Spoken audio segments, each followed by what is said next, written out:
Hello, everyone. Welcome back to another episode of the Dental Download Podcast. My name is Haley, and I'm your host. Today, we have another guest. It is Dr. Zaid. She is a pediatric dentist living in Charleston, South Carolina right now, but she did her residency for pediatric dentistry at the University of Michigan, and her dental school was at Detroit Mercy, but she actually is from the state of Texas originally, so quite a bit of perspective that she can give to different programs and things that she's attended.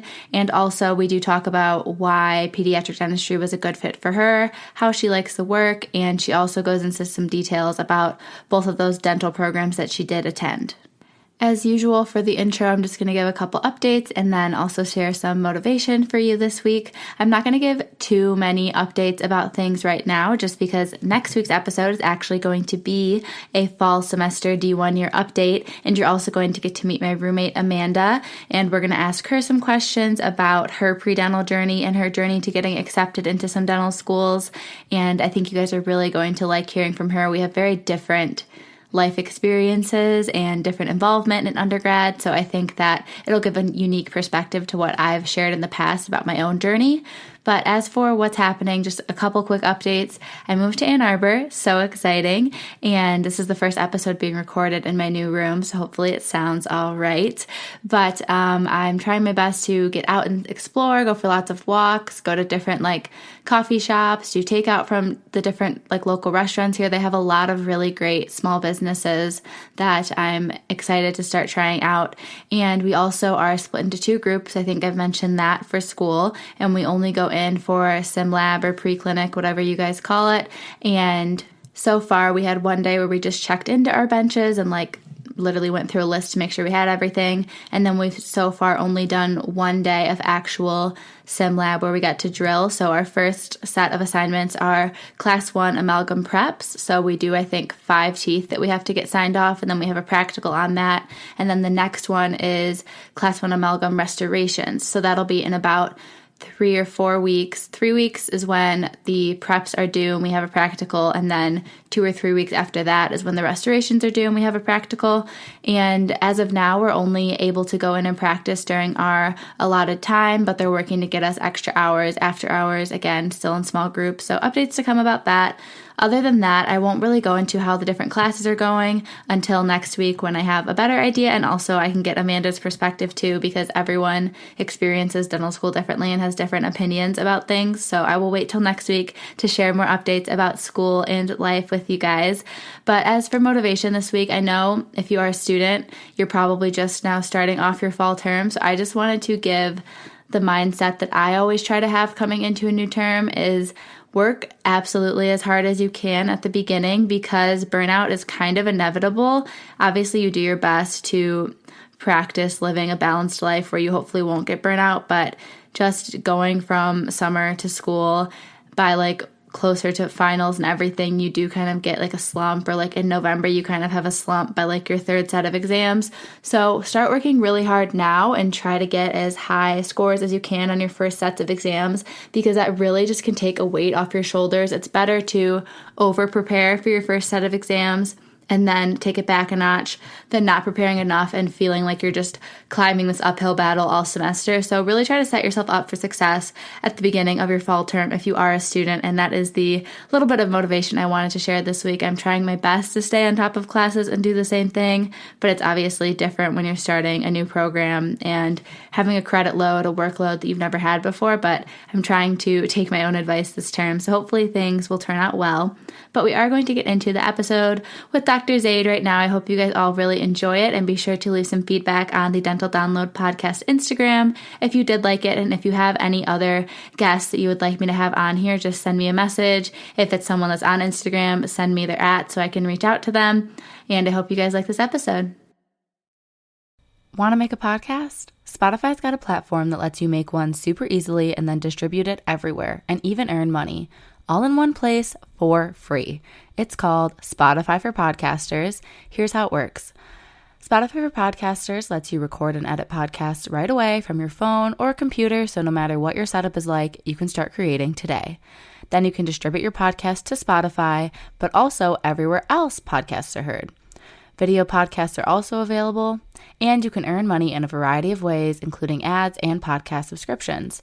Did I mention it is totally free, no catch?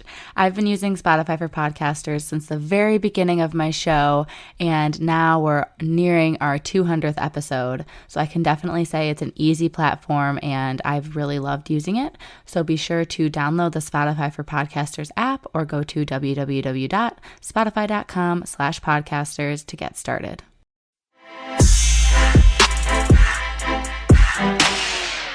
All right, everyone. So I'm happy to have another guest here today, and I'm going to let them introduce themselves. Hi, guys. My name is Zehra. My first name is Zehra, last name is Zaid. I am a pediatric dentist. I went to undergrad at University of Texas in Austin, and then went directly to dental school at Detroit Mercy in Michigan. And then I specialized in pediatrics, and I went to University of Michigan for that. Awesome. So when did you graduate from your specialty program?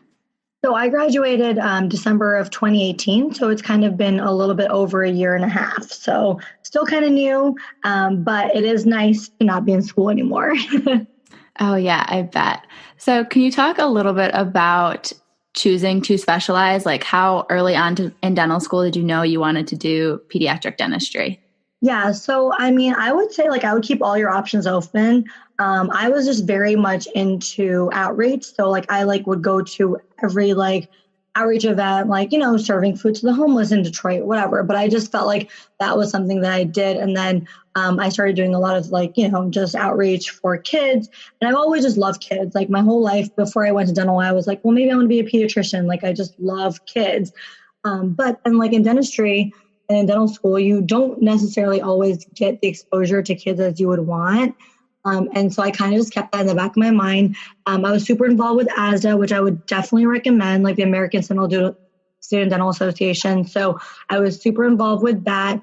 And I kind of formed this mission trip to go to Guatemala, which I started, which was the first mission trip. And now it's an annual thing. But because of that too, I got more exposure into just helping other people. And during that time, we also did a lot of children and stuff. So either way, that was another big thing that I did on the side. But I think my most satisfying moments in dental school was delivering a denture. That's probably when I cried and the patient cried, and then fixing an adult front tooth. So at the beginning, I kind of struggled with should I specialize? Should I not specialize? So it was just work really hard, keep your grades up. And if you want to specialize, that option will still be available to you.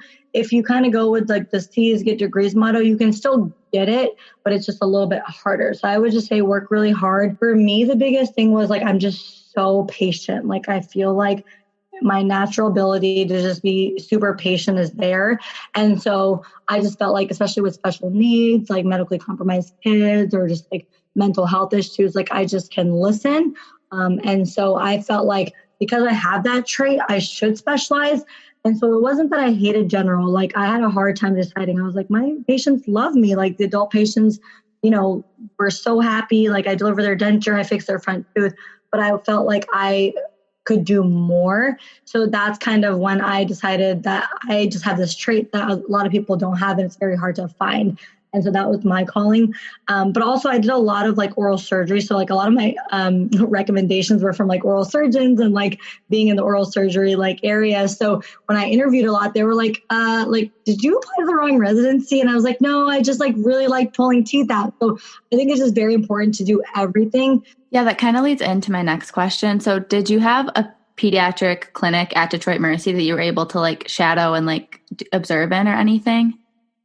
So luckily we did have so the good thing about Detroit Mercy was there's no pediatric specialty there. So it's a pro in terms of you can go in, but at the end of the day, when I interviewed, I'd never done a stainless steel crown. I'd never worked on a screaming child. So when people are oh my God, why do you want to do pedo? It's okay, you had that mindset. So I would say for me, the biggest thing I did was I did a lot of externships. So being okay, I do want to specialize, whether it's ortho or pedo or oral surgery, I would say just do some externships or just shadow a pediatric dentist that's close by, shadow an orthodontist. So you can just see what the everyday life is, but also shadow a residency program so you can see where the struggles are. Because residency is very different than private practice. Like residency is where you hustle and bustle, and then private practice is where our dream is. It's very like the quality of life we want. So during that time, I was able to kind of do both. But during my dental school, I don't think I got like the experience that you would want. Like I'd never done a stainless steel crown, but on my externships in terms of like shadowing, that was helpful. But also we had like outreach in terms of like, in order to graduate, we had to do 1 to 2 weeks. I don't know how other programs work, but we had to do like 1 to 2 weeks of outreach. And over there, all I saw were kids for like a couple of weeks. And it's like in a very, you know, like the FQHCs, like they also expose you to kids. And so that kind of helps you be like, okay, like, you know, can I handle that? And that will also guide you. We did a lot of like special needs event, and then we had a special needs clinic, but that doesn't necessarily mean that you're doing kids all day. So I don't think that, I think we do a lot of sealants, and like you still will do treatment on kids, but the pre-doc clinic doesn't necessarily always expose you to pediatrics. So I would say if that's always been on your mind, I would just go above and beyond and really get in contact with them versus being like, well, maybe I'll like know when I do my rotation in that clinic. Yeah, that makes sense. So is that something that you kind of have to be really proactive about and like seeking out that shadowing opportunities, or do you just like tell like one of your faculty members and they kind of get you hooked up with someone? I would say like be proactive. Like the people that like wrote my letter of recommendations, like the program care for pediatrics, like she knew I wanted it, you know? And so I felt like I made that voice when I started being like, I really want to do this. Who can you guide me to? Where is a good place to shadow? And they will guide you because they know so many people. If there is anybody that specializes or pediatric dentist, they have connections. So they will make it to help you out. So I would definitely reach out to them. In terms of the externships, though, I did it all on my own. I just looked up like everywhere that was available for an externship. And I was like, where can I see myself living? Which is very important. Like, where do you want to go for residency? And so you can filter that out. And most people will even do like a 1 or 2 day. So of course, wherever you're living, you can do like a 1 day, like in Detroit, and then 1 day in Ann Arbor. But say like if you're, you know, want to move back to California to your family, or like move back to Texas, there are externships there for a week, and you will be able to do that if you apply. Okay, yeah, that makes sense. That kind of leads into like the next phase of your journey. How was it like applying to the specialty programs? And also just like, how was your experience with your program? Yeah. So also don't get caught up in like being number 1 or number 5. So like a lot of people told me like, oh my God, like you got to be number 1 in your class, number 2 in your class. And like, thankfully, like I was top 20%, but I wasn't number 1. And I applied to like 20 places. I got 11 interviews, which I was very thankful for. So just know that like, you know, put yourself out there. You might not be everyone's cup of tea, but there is someone out there that will very much like you and appreciate you for who you are. So I would say like apply everywhere. And then based off of your interviews, don't go off of, you guys kind of know like the rank system. So it's kind of intense, and you have to rank, you know, where you liked it and where they liked it. And it's so easy to be like, well, that person was like super into me, or like that person like made me feel good. Don't go off of that. Every interview is just an interview. And just remember that. Just go off of your gut. Just remember the match system is there to help you. It wants to help the applicant match with the area that they think will work. So don't go off of like, I think that interview was good, so I'm going to rank them number 1. Just go off of your gut feeling and be like, I really like this place and I really want to be close to my family, so I'm going to rank this number 1. And then even if you hate a place, just rank them last. Like the worst thing you can do is match at your last place, which is still matching. Like you are still living your dream. So I would say apply everywhere. Anything that you can see yourself living in, apply there, because what is the difference between applying to 20 places and 27 places? Like we already have so much debt. We already have wasted so much money, and you're already there. So if you really want to help and be specialized in the specific area, 7 more schools for like $100 each is not a big deal.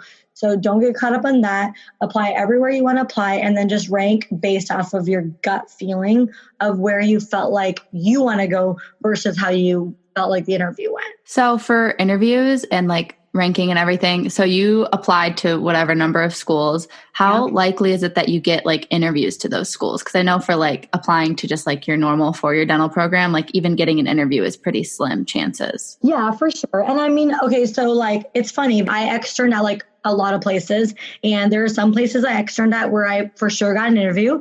And then there's some places I externed and I felt like they loved me, but they didn't give me an interview, right? So like, that's when it's just, who knows why they like you when they like you, right? Well, I interviewed everywhere that I got an interview at. Like, so it's hard to say in terms of like grades and whatever, but I think the more you put yourself, okay, so say if like you feel like your GPA is lower and you feel like you're struggling with other things, where you can like help yourself out is like have really good recommendations. So I feel like I had really good recommendations, and then I wasn't like number 1 or number 5, but I was in the top. And so I think together I still got interviews. Is that kind of what you were asking? Yeah, that definitely. I just know people would be curious about that listening. And I just feel like, I think like, just don't get discouraged. Like, I mean, I'm sorry, but like we've all been there, like even in undergrad or dental school, like suck up. There's like always one faculty that likes you a lot more. And that needs to be your person. Like go to their office hours once in a while. Just like ask them how they'd like to do restorative, like when you're in pre-doc clinic, like, you know what I mean? You need to have that person that kind of dies for you. So when you get that recommendation, you just stand out, because what does everybody else have? Everybody went to dental school. Everybody has grades from dental school. So what makes you stand out at this point? Because we're not applying dental school. Applying dental school is very different. You have the DAT, all that. But when you're applying to specialty, what all do you have? The only thing you have is your experience in dental school, which comes from somebody writing you a really good recommendation. So I think everybody can find a way to get a better grade or find a way to like have a better GPA. But the only thing that's different is what some faculty writes about you. Okay. Yeah, I definitely get what you're saying. So can you talk a little bit about your experience at Michigan's like pediatric dentistry program? Yeah. So for me, the reason I was able to narrow it down is like I really, really wanted a master's degree. It sounds like very cliche. Like I was like, I want my MS, but I just knew that down the road, I was always like, well, maybe I'll want to teach. So I really wanted my master's. So in the end, that helped me like rank a little bit better. So there's 2 types of programs. There's a university-based program, which is very much like dental school. Like you still get like pre-checks and like check in between, and then a post-check, and you like got to present, and it's very academic. And there's like hospital-based programs where it's like hustle bustle, kind of like what you do when you're out. And so I was able to figure out that I really wanted a university-based program because I feel like I have my whole life to be fast. This is my only time to really learn why I'm doing what I'm doing. And I was like, if I can learn why I'm doing what I'm doing during this time, and I have my whole life to be fast, what is another 2 years of being in kind of a school academic setting? And then I love University of Michigan's program because it is 2.5 years. So it is the longest program. There's like some 3-year programs, but it's the only 2.5-year program out there. So it's 6 months longer than anywhere else. You do defend your thesis and get your master's. But during that last 6 months, they really just let you do you. Like you still see patients, you make the decisions, and you just get very confident in what you do. So when you start private practice, you kind of know what you're doing. And then I would say, like the first year you're in Ann Arbor, the second year in Flint. So the first year in Ann Arbor, it's like the very much special needs, the medically compromised. I mean, University of Michigan has its name. So you see like the sickest of the sickest. My goal was like, if I see the sickest kid or the worst disease in my entire life that I might never see again, I am prepared for the worst. Like if that comes into my private practice, I don't have to freak out and send them to the hospital. I can say, okay, let me like look up your medical history. Let me see who your doctors are and still be able to see the kid, and you won't be scared. So that was something that I really liked. And then the second year, you're in Flint, Michigan, which is very much like private practice, but you see the worst of the worst. It's very much like Detroit. So I also was like, if I see the worst of the worst, I'm only going to come out being like, oh, this cavity isn't that big, you know, and you just want those parents to care. So it's a very good balance of like parents that care a lot, like at University of Michigan, where, you know, they die for their kid, versus at Flint, Michigan, where you're like, okay, I wish you cared a little bit more. So with that balance, you kind of get like a university and hospital-based program, which I really liked about that program. Oh, that sounds really great. Actually, you got to really see everything.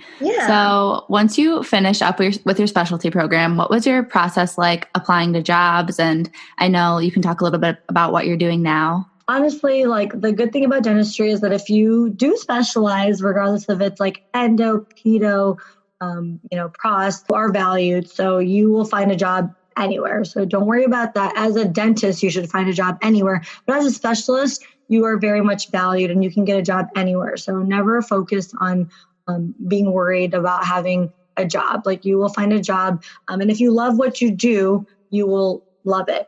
Pediatric dentistry, of course, is like very exhausting. Like you're on all day. And so as long as you know that and you love what you do, it's like, I don't necessarily say I live for dentistry, but I definitely do dentistry to live. But I like what I do. So when I go in, it's awesome. But when I like finish residency, I kind of just like applied closer to home. Most people, when they finish residency, they have a plan of like, okay, either one, I want to explore a new place and like just start over because you totally can. Number two, you could like move closer to home. Or number three, you could like move somewhere closer to like maybe if you're married or engaged or have a plan. So I think that's very important. But in terms of getting a job, you will get a job anywhere. There is job offers everywhere. So you just have to be proactive. The APD is awesome. They have like a career center. You can apply everywhere there. You can look online and most places are, they just want to make sure you're a good fit. So just be confident in you. And if you like what you do, they just want to make sure that when you come in, you're going to treat the kid like you would treat your own kid. And that's all it is. So as long as you're a good fit in terms of like your personality, you'll get a job anywhere. Okay, cool. So where are you working now? So right now I'm actually in Charleston. So with COVID, it was kind of like crazy. I like took this new opportunity. I was like, okay, well, this is like the one time in my life I can kind of just like move. So I'm in Charleston right now. I do work for more of a corporate dentistry. So it's like they have like 10 practices here. But don't be afraid of corporate. Like I know people like say a lot of bad things. Of course, it's a dream to work for a private practice, which I mean, even me and all of us want long-term. And then we eventually want to own our own. But sometimes, you have a lot of debt. Sometimes you want benefits like health insurance, medical insurance, dental insurance. And then you also want like 401k or you want pay time off. And those benefits don't always come with like the dreamy private practice office. So that's the dream. But sometimes we got to work and do our time for a couple of years before we can get to that. So right now I am with a corporate. It's awesome. It's like, run by the doctor. So it's not, ran by business people, which is very important. The people that own it, as well as the people that run it are like pediatric dentists. They will look into like where you went to residency, ask you what like drugs or medications you're comfortable giving for sedations, what kind of schedule you want. And so that's kind of where I am right now. Most pediatric dentists work only 4 days a week. I'm just like doing my time, kind of like, off my debt. So I'm working 5 days a week because if I don't work a day in a week, I just end up shopping. So I feel like I get to do my time and work 5 days a week just with them. I'm at one office, which is awesome. Work there, get there around like 7:30, leave by like 5:15. And I've been working Monday through Friday, but I just started this place in June 1st. Before that, I was in Austin, Texas. And like, of course, the first year out of residency is always the hardest because we're good at what we do, but it's hard because it's a different kind of hard because we're so used to studying. And so that was a different challenge. And then I was also studying for oral boards, which I took last September. So with all of that, it was just like a weird year. But I feel like this is my first year, like actually working and not worrying about like an exam or anything like that. Okay, cool. So that kind of leads into my next question, which is what's the biggest challenge of your job? So I would say the biggest challenge of my job is just like making sure like you don't get overwhelmed. Like kids are very exhausting. And you have to remember that if you get a kid from someone else, they're already going to be hard. And so the biggest challenge is I think just being on all the time. Like you come in, you got to be happy and excited and you're fun and it's kids all day. So you're talking and talking and talking and like dealing with screaming patients all day, but you know that you are their last resort. The general dentist couldn't help them. At the end of the day, you are their last resort. So that's probably the most challenging, and just not letting yourself get like overworked or overwhelmed in terms of what you're delivering would be probably the hardest. Because I know a lot of people struggle with a hard patient and then like being in control while that appointment's going on. And just remember that like kids can sense everything. So if you're feeling overwhelmed, they will feel overwhelmed. They'll do worse. So that's just kind of how it goes. Yeah, that's very admirable that you're able to, I don't know, like you said, you have that patience and you're able to like pick up on the emotions of the children and try to just help them as much as you can. So that's really awesome. Yeah. And then the best thing about our job is like, just remember, like, so like sometimes I get frustrated because like, I mean, it's a very exhausting job and I'll be like, oh my God, like pediatric dentistry, like it's so fun, but like it's exhausting. But like, then you like talk to other people and they're like, they work till 11 or like, they're like up till 1 a.m. like working on like an engineering project. It's like, how great is it that like after 30 minutes or an hour, you got that kid to cope. And if they didn't, you figure out a way for them to cope. And then after that hour, you're done.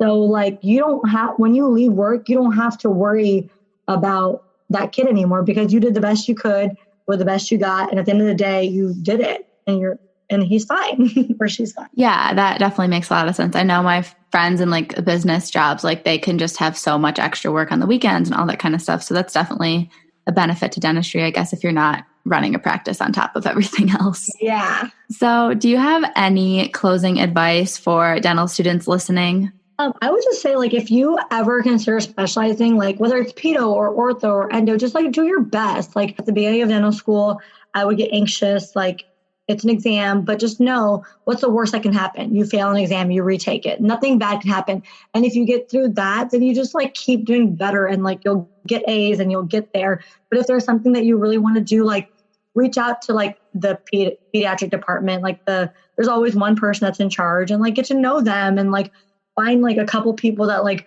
really want you to do well. And then if those people are there for you, like you will have great recommendations. You will, kill it with your grades, and then you can specialize in anything. So I think that's like my biggest thing. I think the saddest thing is when like, you're a fourth year and you're like, you know what, like general dentistry is really hard. Like I wish I specialized, but like you don't have the grades or the ability because like you said, it does get harder. And like, I don't even realize this now, but like specializing is kind of challenging and really hard, but just also know, like, if your grades aren't perfect, then be involved. Like, be involved in your Pediatric Dental Association, be involved in ASDA. You can travel so much with ASDA. Like, I think ASDA is one of the best things I ever did. I was like so involved. You get to travel all over the like country for free, and you get to like advocate for like your dental peers. And that was huge, especially with kids. They love that. If you can advocate for, adults, you're going to advocate for kids. So that's huge.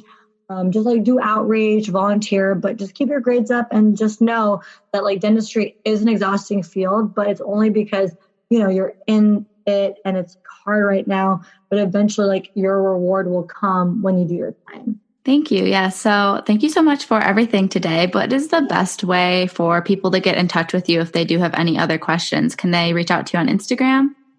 Yeah, feel free to like message me on Instagram. I'm going to give Haley my number and my email and she can post it. So feel free to text me, call me. I'm super easy. I love helping people want to do, what I do, but whatever way you need to contact me, I think Instagram, email or phone is fine. All right. Thank you so much. Yeah, of course. Alrighty, that is everything from this week's episode. Be sure to reach out to Dr. Zaid if you do have any specific questions. She did leave her contact info, and I'll also be sure to tag her on her Instagram if you want to get directly to her in that way. And I will talk to you guys next Monday all about how D1 fall is going and introducing you to Amanda. Just a little bit of background before we start next week. She was an RA at Michigan State for 3 years, and she worked another job off campus while also doing her classes as a human nutrition major in the Lyman Briggs College that I was also a part of. And she was in pre-dental club with me. She was actually the secretary for a few years and president our senior year. So she's definitely a very involved student. And she also did the summer enrichment program at the University of Detroit Mercy. So we're going to touch on how that went for her, what she gained from it, how she applied to it and got in, because I know those are really great opportunities for pre-dental students that I didn't have the personal experience to talk about with you guys. So I hope you guys are excited to hear from Amanda and hear how D1 fall is going at Michigan for us. So I will talk to you next Monday.